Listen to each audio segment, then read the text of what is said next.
মৃত ব্যক্তির পাশে বসে কোরআন তেলাওয়াত করা যাবে কিনা? মৃত ব্যক্তির পাশে বসে কোরআন তেলাওয়াত কেন করবেন?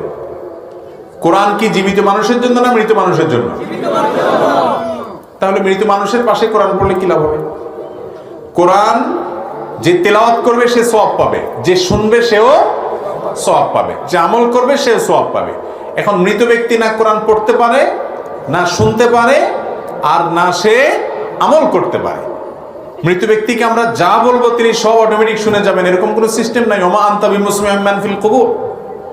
অতএব মৃত ব্যক্তির লাশের চারপাশে ঘিরে কোরআন তেলাওয়াত করতে হবে এরকম একটা রসম রেওয়াজ আমাদের দেশে প্রচলিত আছে। এটা কোরআন এবং হাদিস দ্বারা প্রমাণিত। কোরআন যখন এই লোকটাকে শোনানো দরকার ছিল তখন এলাকার আলেমরা কোথায় ছিলেন? তখন তার জীবদ্দশায় এসে কানে কাছে কোরআন বলে যাওয়া দরকার ছিল। হয়তো অনেকে বলেছিল, কিন্তু মরে গেছে, শেষ। মান মাতা ফাকাদ কামাত কিয়ামাতুহু, তার এখন হিসাব শুরু হয়ে গেছে। এখন তারে কোরআন শোনানো যাবে না, আর কোনো লাভও নাই। এটাকে কেন্দ্র করে হুজুর ডেকে আনে, তাদেরকে টাকা পয়সা দেয়, এগুলো সব নাজায়েজ কাজ, সবগুলো নাজায়েজ কাজ। এই কোরআন আপনার মুর্দার পাশে পড়ার জন্য টাকা দিয়ে লোকানা ভাড়া করে এবং তাদেরকে দিয়ে কোরআন পড়ানো।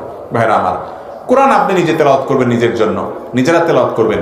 ওই লাশের পাশে বসে কোরআন তেলাওয়াত করার কিছু নাই। তবে মৃত ব্যক্তির তরফ থেকে কোরআন তেলাওয়াত করে এর সওয়াবটা আল্লাহ আমি মৃত ব্যক্তির জন্য দিতে চাই, আমি তেলাওয়াত করে যে সওয়াবটা পাই সেটা তাকে আমি দিতে চাই, এটা অনেক উলামাদের মধ্যে জায়েজ আছে। অনেক উলামা একরামের ব্যাপারে ভিন্ন মত পোষণ করেছেন। কিন্তু ওই যে তার লাশের পাশে বসে কোরআন তেলাওয়াত করার কথা কোরআনে কোথাও নেই।